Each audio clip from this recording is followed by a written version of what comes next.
Alright guys, I've just spent some real time with the Leonx X1 Max e-bike, and here's the honest road test breakdown. First impression. This thing is seriously built like a mini electric dirt bike, not your average commuter e-bike.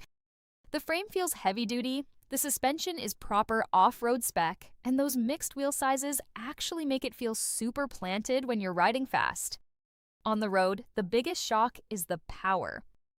Leonx claims around 6,000 watt peak, and honestly, it feels close. The acceleration is aggressive, especially in higher modes. You twist the throttle and it just wants to go. Top speed?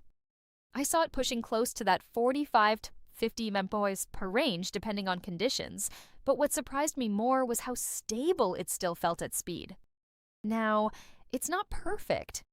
The weight is noticeable when you're maneuvering slow, and the range drops quickly if you ride it hard in sport mode. But for off-road fun or fast trail riding, it's honestly a blast. So, is the Leonx X1 Max worth your money in 2026? If you want a fun, powerful e-dirt bike experience without paying full motorcycle prices, yeah, it's definitely worth a look.